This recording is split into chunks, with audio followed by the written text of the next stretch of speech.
The focus standard for this lesson comes from Grade 8 Expressions and Equations, Standard C, Analyze and Solve Linear Equations. Our topic comes from our unit Simplifying and Solving Equations, and today we're talking about an introduction to algebra tiles and maths to solve equations.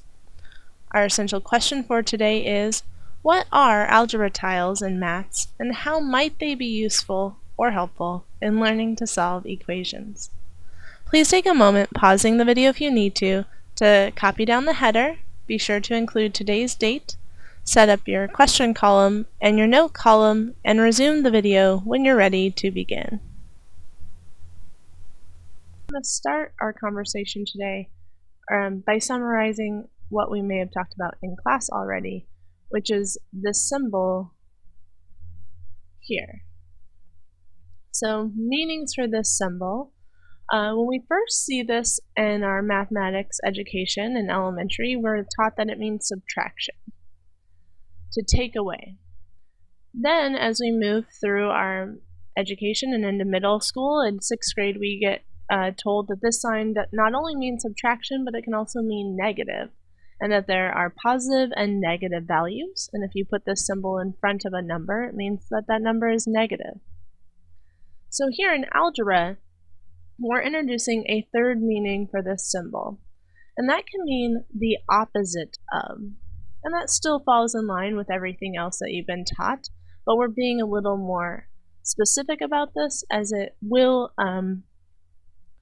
help us make better understanding of some of the things that are to come as we work with algebraic expressions and equations. But subtraction is the opposite of addition. Negative numbers are the opposite of addition, and so now we're just stating that out and adding it to the meaning of this symbol. So, when we're talking about algebraic expressions, we know that there are positive and negative values. And so when you're drawing algebra tiles, if you shade it in, you are saying that that is a positive value. So every time you have a positive one, you want to shade it, a positive value. And I'm showing the unit tiles here, but this applies to the X tiles, the XY tiles, all of the tiles. If you shade them in, it's a positive value. If you leave it unshaded, then it is a negative value. So this would be a positive unit tile, and this would be a negative unit tile.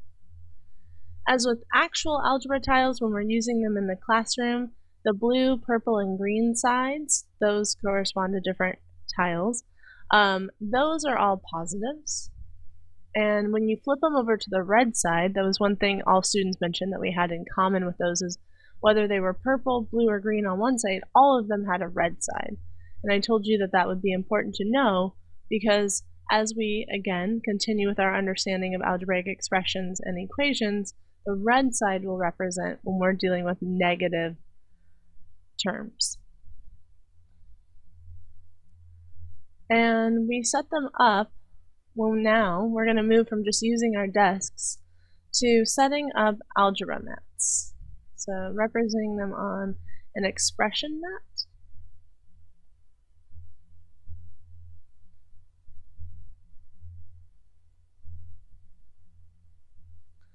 And so when we use an expression mat, we have two sides to it. So we have this side that has the plus sign on the top, and they're separated by a dotted line and a negative sign in the bottom left corner. So this top region with the positive plus sign is our positive region. This side down here with our subtraction, negative or opposite of, that is exactly that, the subtract, negative, or opposite of region. So, important to know. I also wanted to go back and point out here that I've included a key, and this goes back along here, which is going to be important in the next section. So all of these tiles here, the blue rectangle, light blue rectangle is always an X tile. If we have the light blue square, that is always an X squared tile.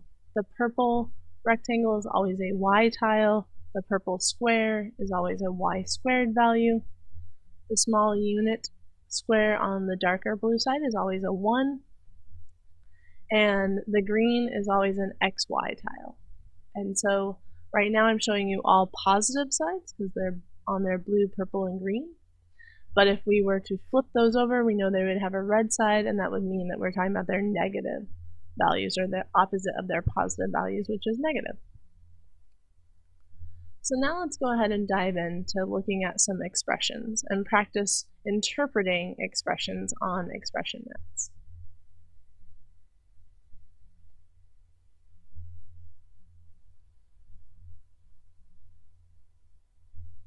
So here I have 3 expressions drawn on expression mats, so I'm representing 3 different expressions.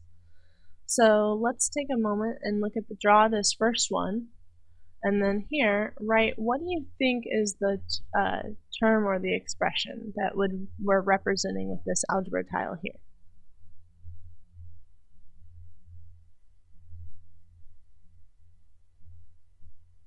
They are Y tiles, and they are on their positive version, they're purple, but they are in this negative or opposite of region. So the opposite of 2 positive Y tiles would be negative 2Y. So let's try the next one. What's different about the second expression is that there's now tiles in both regions. When there's tiles in both regions, at this point I highly suggest you start with the positive region and record those tiles first, and then move to the opposite of region. So take a moment to write down what you think this expression is, or at least capture it in your mind, and then let's compare your work with mine. So they are light blue rectangles here, and the light blue are our x's. So we have 3 of those, so we know it starts out with 3x, and then we have 2 unit tiles, and they're all on their positive side. So it starts out as 3x plus 2. Now we're in the negative region, and what I actually like to do here is that all of this is in the negative or opposite region. So all of these, what is being applied to all of these tiles is the opposite of them. So one way that we do that in mathematics to say that something applies to everything is to put in parentheses. So I actually like to draw those in. So this is my attempt to draw parentheses. So all of these are in the opposite of region, and so that's how I write it.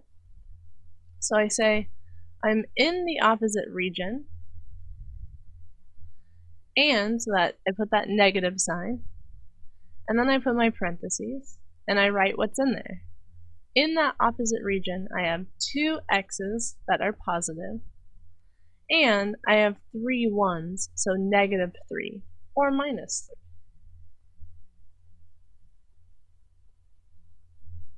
There are other ways to write that, and you could think of, we can talk about those other ways later in class, but this is how I would suggest to set it up, and then we'll explain, talk about alternative ways to write that and what that might actually mean mathematically. So go ahead and try this third one. Pausing the video if you need to, and then resume the video when you're ready to check your work with mine.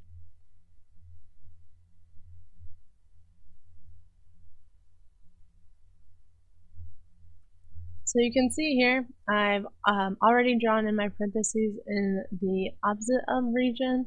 I'm going to start here with the top region, and I do typically, let's see.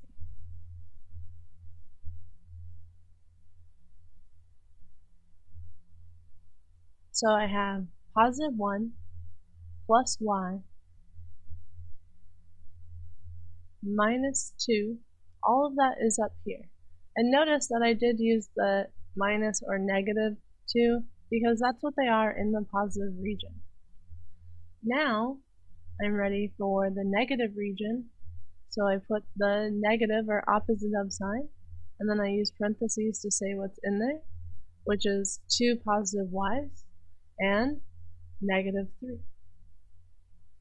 So again, there might be a few other ways to write that, but this is the way that I would start. Some of you might be noticing that, wait a minute, Miss Bond, you have numbers in the front, and that's not quite what we have learned about when we're simplifying algebraic expressions, and you would be right about that. But at this point, we're not trying to simplify it, we're just trying to write it as we see it. So just a little bit of an introduction and summary of how to practice interpreting expression maps and to write them as expressions. As we move forward, we will begin working on simplifying them. So what I would like you to do is please make sure that your notes are complete, that you have your header, all of this information copied down in your notes column, and then begin writing your study guide questions and your summary,